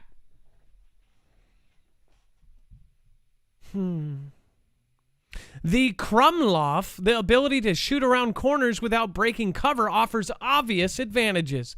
With this in mind, the Germans developed the Krumloff, a bent barrel attachment for the Stromger 44 assault rifle. They made 2 types, one for infantry use and one for firing from inside of armored vehicles. The infantry model had a 14-inch barrel with a 4-inch straight barrel, a 5.8 curved section, and another 4.5 inches. So actually, I've seen this, and they have these they still have these. They're still playing with the concept. It's a weapon that basically can go around corners. And the ones today even have video cameras. So your special forces, you put it out there, they can shoot as much as they want. It might hit the barrel, but you have a camera on the end of it so you can see where you're aiming and where it's going to go. And then, of course, it fires around the corner without risking the life of the person firing it. Pretty crazy. This has been around for a long time. And then the Bob Semple tank, not to be confused with the Bob Newhart tank, which actually was the spinoff where Bob Newhart was a soldier. The Bob Semple tank is often regarded as one of the worst tanks ever built, but has a certain merit for at least trying something, anything, in a bad situation. During WW2, New Zealand became increasingly worried about the potential of a full-scale Japanese invasion, in which New Z would be pretty much on its own and cut off from the Allied assistance. And without the means to produce armored fighting vehicles, it would be horrifically outgunned by the Japanese war machine. Enter Bob Semple, NZ's Ministry of Works, who came up with the plan, the creation of a domestically made tank using the chassis of a conventional 6-ton bulldozer. Semple oversaw the assembly of a fleet of 81 D8 Caterpillar tractors, which were then encased in a few sheets of corrugated iron. Offering very little protection to the 8-person crew inside, 6 7.62 millimeter Bren guns were attached to the front, rear, and sides of the vehicle, resulting in an ungainly mobile pillbox that moved just 14 miles an hour. Thankfully, the Bob Semple never saw combat, and it's now remembered with some affection. However, as the spirit in which it was created has gone away, offset of its reputation as quite possibly the worst tank ever made. Yeah, New Zealand didn't see too much battle. In fact, I think one of New Zealand's first actual battle was where they got put in with NATO, or the Battle of Jadotville, I believe, and they actually did an amazing job in that, even with no previous fighting experience, or at least they say that's how it went in history books. But yeah, that's pretty bad. And then Private Ernest Crocker, a chemist who had worked on developing poisonous gases for the military, was recruited for a foul-smelling task, the creation of a military-grade stink bomb. The plan was to supply the stink bomb to the French resistance, who would then use it to spray German officers to embarrass them and in turn reduce overall troop morale.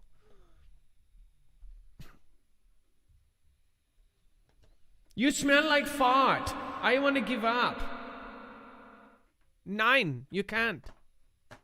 Smells like poo 9.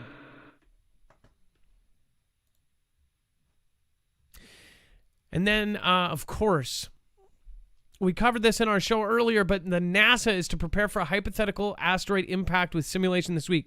On a serious note, I really firmly believe that they have a date and a time that we are going to get hit with something. That's my personal thought.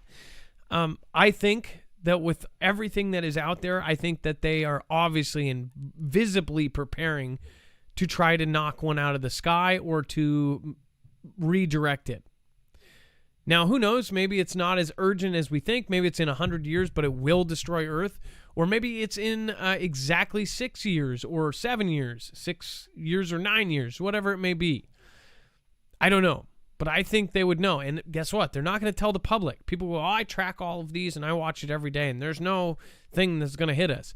They're not going to tell you. And when they do discover it, they're going to keep it under lock and key. And anyone who discovers it until then is going to be approached by the government and saying, oh, you were incorrect.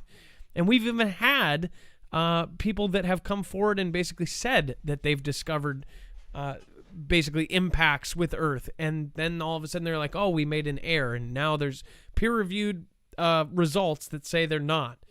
And then you look at the peers and you're like, oh, those are hired by the U.S. government. That's kind of weird.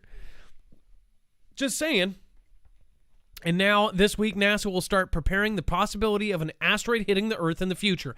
Asteroids have hit Earth before. In the video above, you can see a 200-year-old crater in Quebec. Another such impact in Mexico wiped out the dinosaurs way back then. But is there anything we can do now to protect our planet? NASA seems to think so. An asteroid will hit Earth again someday. This is certain. In an effort to prepare, NASA's Planetary Defense Coordination Office will conduct a tabletop exercise of how they will handle an approaching asteroid.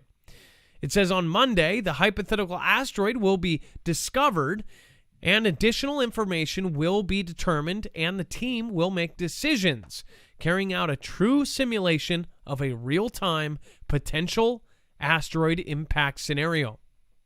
So will the humans be able to save ourselves from a potential asteroid heading for the Earth? We'll find out soon. Later this year, NASA will launch the Double Asteroid Redirection Test, the DART, which will impact the asteroid Dimorphos in the fall of 2022 with the intention of changing the asteroid's orbit in space. Put it down below right now if you think that DART is actually going to hit its target and redirect it. Furthermore, I would say in the chat, press 1 if you think that the simulation is going to fail, or 2 if you think that they are hypothetically going to save Earth. It's just my experience. I'm going with 1 because we have failed almost every simulation so far around this subject. All right, Dex, let's get Lacey on if we have her. Looks like Lacey, first-time caller.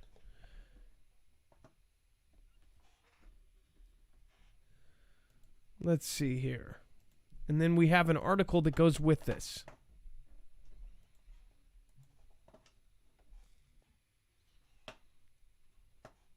And Dex, if you can, let me know that you're still there. Yeah, I'm here, Adam, and Lacey should be live now. Okay, perfect. All right, Lacey, you are live on Marfoogle News.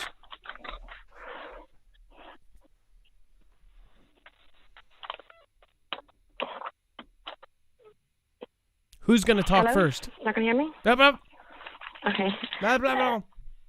All right. Yeah, I was just calling to kind of shed some light on what's going on in Louisiana right now. April 13th, there was a Sea Corps vessel that capsized in the Gulf of Mexico. There was 19 crew members on board. 6 of them survived. 6 were confirmed dead, and 7 are still missing. The U.S. Coast Guard actually suspended the search and rescue last Monday. So we have a nonprofit organization called the United Cajun Navy and other volunteers. They stepped up, and they've been searching for those 7 that's been missing. They actually found some life jackets and a bottle of water yesterday near the Vermilion Bay, and they're needing volunteers to help search the Vermilion Bay and, find the 7 guys that are missing.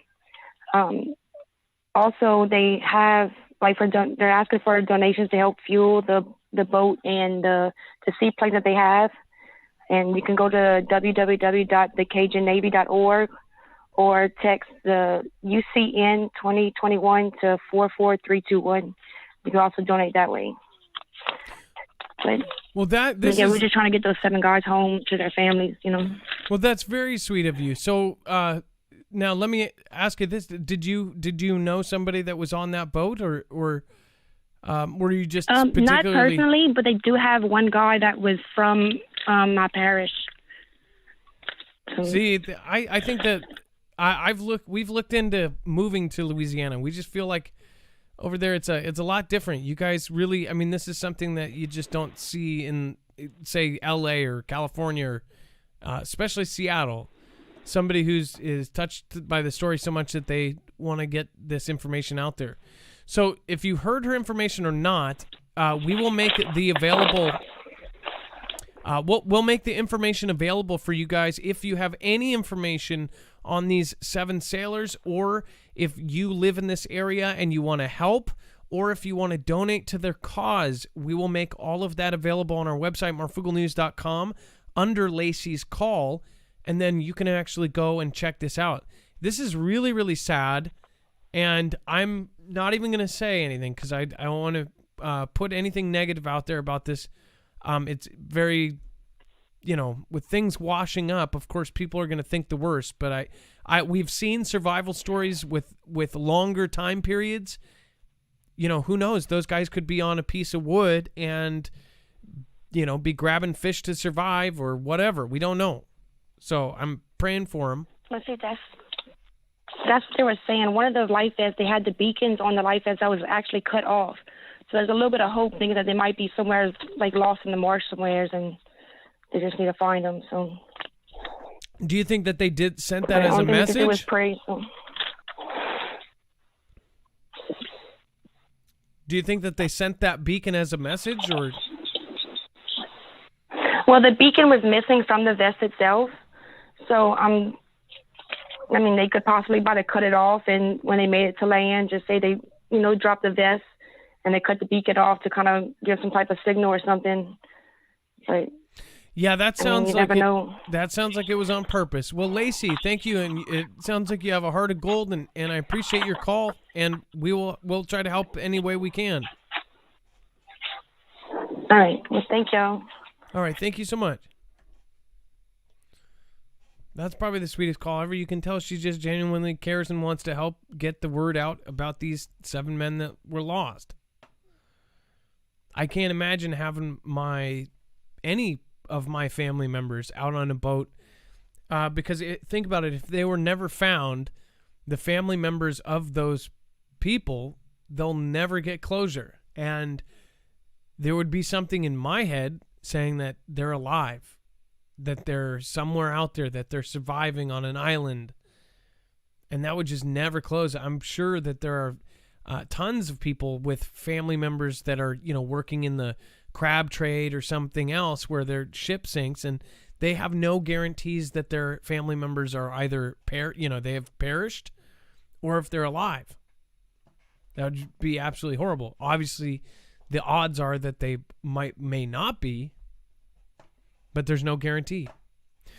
Let's get Steve on the phone, Dex. Steve also is a... wait a second. I don't think he is.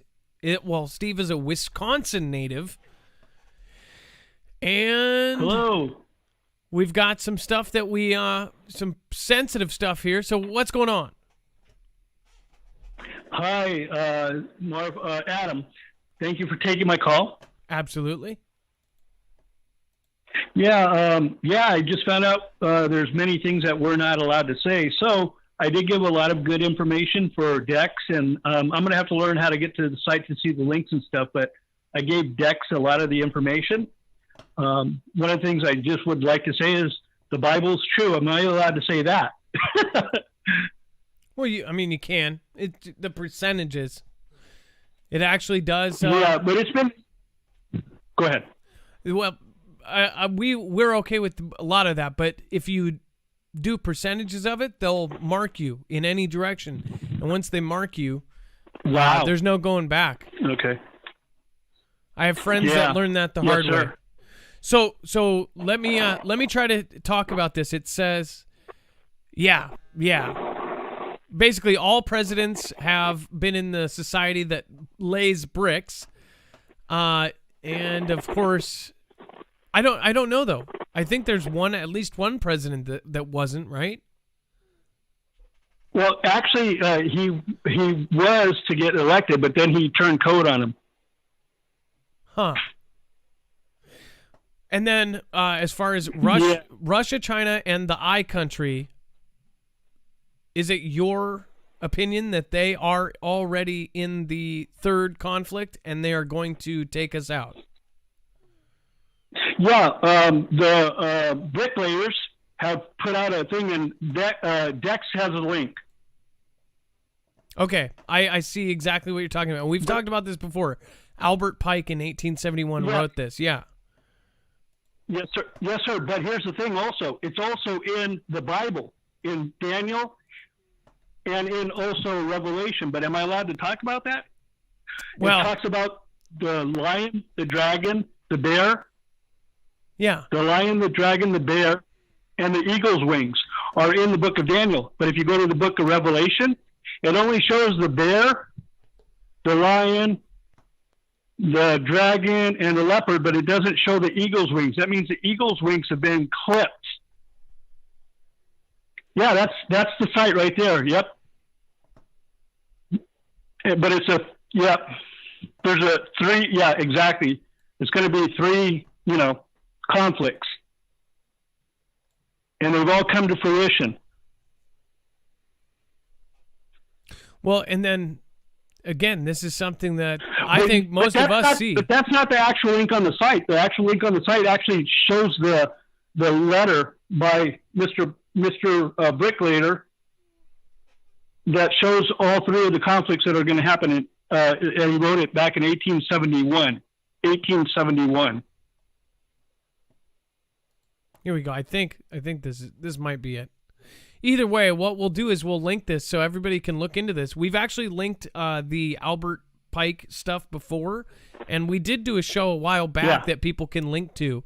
It's definitely not something that we can fit into a 5-minute call, but here's what we can do. We can let you know as the watcher. Albert Pike, back in 1871, wrote this whole big thing about this. We're going to link that so you can easily go and find it. And then the website that he's talking, libertyforlife.com, you can go and check out all of this. And it basically, in that first page, goes over everything. And then on top of that, where should they start in the Bible if you wanted to go tell them? It's in the book of Daniel. You'll see in the book of Daniel, compare it to the book of Revelation. In the book of Daniel, it shows the bear, the lion, the eagle's wings, the dragon, and the leopard. And those represent different countries. You can imagine who the bear is. You can imagine who the dragon is. You can imagine who the lion is. And the eagle's wings. So that would be in the book of Daniel. And then in the book of Revelation, the eagle's wings aren't there. That's very telling. Like the bald eagle of the United States. Yeah. Yes, sir. And then the book of Enoch is true, and the way you would know that is if you go to the book of Jude, which is the book right before Revelation. If you go to the book of Jude right before Revelation, it says, Jude 1:14, it says, and Enoch, the seventh from Adam, the seventh, because there's two Enochs. It's the seventh from Adam, not the third from Adam. The third from Adam is not the Enoch of the Bible. The Enoch, the seventh from Adam, prophesied. So Jude, who is a brother to James, who's a brother to Jesus, prophesied. So he calls him a prophet. The book has been removed. Yeah, there you go. There you go. Excellent picture. Yes, sir. You got it. They represent tribes. Ephraim is the lion, and Manasseh is the eagle. Those are two tribes from the 12 tribes of Israel, and those are there you go. That's the dragon. Yep, and there's the bear. Yep, you got it. Yeah, it is so incredible. And the leopard represents one of those the conglomeration of Middle Eastern countries. I hope that is allowed. Yeah. Okay. It's a conglomeration of those Middle Eastern countries that are now they've been immigrating into different countries here, North America, and so forth, and they're kind of locked and loaded, ready to get their bell to ring and do their thing. It almost looks like, again, back to the book of. Oh, go ahead. I'm sorry, Mark. Go ahead. I was just going to say it almost looks in the picture that I have here that the bear has the maybe feathers in his mouth. Just a cool picture. Oh, that's okay. Never mind. 3 ribs, and then of course the dragon with 10 teeth. Got it. Yep. And the book of Enoch is also true too. And it says, you know what's the first line in the book of Enoch? It says, the book of Enoch is for a remote generation when the ungodly and the unrighteous are going to be removed.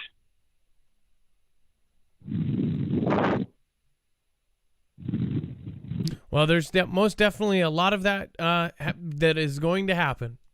I don't doubt you, Stephen. Yes, sir. It's definitely something that we won't be able to fit into today's show because it is definitely a longer than a 5-minute call. But Stephen, it's your first time call. You can call back and we can continue this conversation. I don't know if, I think if people will go to the links that Dex asked for, here's the thing, we can't be lazy. We have to look at these links and we have to do our homework. I didn't just get all this information in 5 minutes. It took me some things months, some things years to understand. You have to pray and ask the Holy Spirit John 14:26, to teach us all things. There's a lot of deception out there. You're absolutely right. Well, I thank you for your call. And again, thank you for the links as well. We're going to check them out. I have not seen the second website that you shared, so thank you. Yeah, and one last thing. The Book of Enoch, Jesus Christ quoted from the Book of Enoch at least 12 times. Whoops, did I say something wrong? No. Well, I don't know. Yeah, I think Okay. I don't know if Enoch is one of the bad words, but we've definitely said that enough. Either way, you guys, you get why we do what we do. Again, if we do a 2.5 hour show and one word takes the value out of the entire thing, that's pretty rough. Yes, but sir. yeah, I understand. So, if I say, so I'm going to shut up now. I'm going to go so I don't mess everything up. Oh, you didn't mess anything up. Thank you for your time. Stephen, I hope you call back Thank again. you for your time. Okay. All right. Well, I don't know if I can because I like to talk about controversial topics, and I don't want to mess up your site. And I thank you for, Adam, thank you for talking to me. But wow, tell Dex thank you for putting those links up. Okay, really and then it. By the way, Stephen, the website that Dex sent Yes, you, sir. that you can talk about anything you want. Again, people say, oh, they censor themselves. That page we sent you has a substitution for every single word. So once you have that page, we can talk about anything and everything. And the codes are not that hard to follow. People say that, but again, I know that you didn't have a issue. You had an issue just getting it. But again, call back, Stephen. I'd love to talk to you again, and thank you so much. And your opinion is appreciated. Thank you so much for the suggestions. All right, that was Stephen, first-time caller. I always make sure to give first-time callers more time. But again, we have a substitution website that we send every caller, so they can pretty much say anything and everything. It's just may be substituted. Yeah, we made it pretty easy actually for people. But when they call in, we send them a link to their phone. They can click on it, and then it has every word, so they can scroll through. And if they have a word they want to say, they can just go click, click, and figure it out. And you guys have already figured out all those words. Anybody who's been on the show for a long time, you guys already know. All right, Dex. Yeah, hey Adam, Stephen was a great call. I didn't tell him we couldn't talk religion, but it was interesting because he was so funny. We were on the phone talking for a long time. It was just like every word out of his mouth. I'm like, no, you're gonna have to be careful with that one. You have to be careful with that one. You have to be careful with that one. And he was getting a chuckle out of it. He's like, I couldn't believe how many of these words are the actual ones the algo is looking for. And it was pretty funny. He's a great guy. Okay. We got a lot of information. And by the way, there was one thing you didn't even mention, and I know he couldn't have brought it up, but there is a video, and Adam, you and I talked about it off air. That's going around, and if you haven't seen it, you really need to see it. It's about what's going on, very relevant today to everybody personally. So you should go look at it. It's on the site. It will be there. It's already loaded up. Oh, so did he actually mention that in his call, or did you tell him? He mentioned it in his call, and I was like, "Oh yeah, I saw that today. That was a great video." You were just telling me about this video. Yeah, it's good. Okay, all right, that is cool. By the way, yeah, there is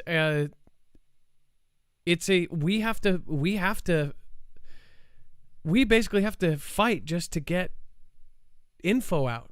I hope you guys understand that. Because if we don't, we disappear. They go, oh, well, you should just go out all, guns blazing. Well, guess what? Then we're just gone. What good would we be just gone? I don't get the people's logic. They go, well, then you have no dignity. You should. I guess you need to switch places, because if you don't have an audience, then what is the point? I don't get it. I guarantee the people would switch around right away if they reverse their spots. We have made it through so many different things. We have gone on this roller coaster for 3 years now, and by being careful, we've seen all of our friends just whoosh, gone with the wind. And we've also taught half of our friends how to do the same thing. If you notice, we're not the only channel, but we were one of the first. We were one of the first that made up codes. and we'll be one of the last. All right. Dex, you put together an amazing, including the video that we're talking about. You have to go to the website for that. Go to marfooglenews.com. It's free. Again, all the web-only content, that's just there for your entertainment. It takes time to put it together, so make sure if you do find value of it, please make sure to give a like to this video. Make sure to share this out on Facebook. It's a long video. Just tell them, hey, this is a long show. Just put it on in the background. Listen to it. I guarantee you'll find something that you could relate to. Or if not, something you can yell at and push the dislike button. Remember, the dislike button super helps our engagement. So do comments. So even if you don't like the show, make sure to dislike it. Thank you so much for all of the dislikers out there. To my haters, I really appreciate you. Thank you, thank you, thank you. Those dislikes help us more than you know. So I'm just very thankful for you. I am so thankful you don't like me. I just really appreciate you. Thank you. And you just keep it. The dislike is the gift that just keeps giving. Thank you. Dex, thank you, my brother from another mother. That's awesome, brother. Great show. And just heads up, everybody on YouTube, you got about 4 minutes, and then the after party will stay on D Live. D Frustrated, 1 Adam 12, thank you. Sounds like Killdozer made the debut. Meme Man 1984, thank you for hosting with 7 viewers over on D Live. I really do appreciate that, Meme Man, and I don't forget that kind of stuff. We will make sure to host you back. And then Lisa, happy and angry, wide awake and angry, I think. Mrs. Marf, Crop Duster, Blowtorch Barbie, Stiletto Czar, Melanie, Texas TW, thank you. Pepper, thank you so much, everybody there. Barcode, Groovy Grandma, Johnny Fry Guy, everybody that's there, thank you so much. I appreciate all of you guys. And then, let's see here. Brandon Scott, thank you tonight. Susan Mantha, Pink Flamingo, thank you for your support. Keith Dyke, thank you from Canada. Thanks for the support over on Super Chat. Faithful Prepper, can't thank you enough for all you do to bring us such important information. No problem. And then James Fox, thank you for the massive support tonight. Old Ghost, thank you as well for the massive support. Ranger Rob Country Living, Old Ghost, if you do want to get in, you got to get in right at the beginning of the show. Again, make sure to hit that number the second I announce it.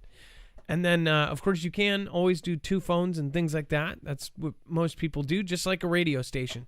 List appears, again, thank you so much. Make sure to go over to the website.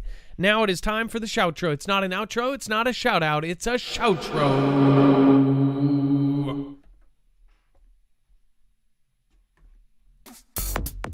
Have a good night. Be safe, be prepared, and Marf out.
Dreaming. Guys, don't forget Ebola, meteor from The Simpsons. They come together. Mickey the Ironworker. The quote of the day. You say you woke, but you're still sleeping.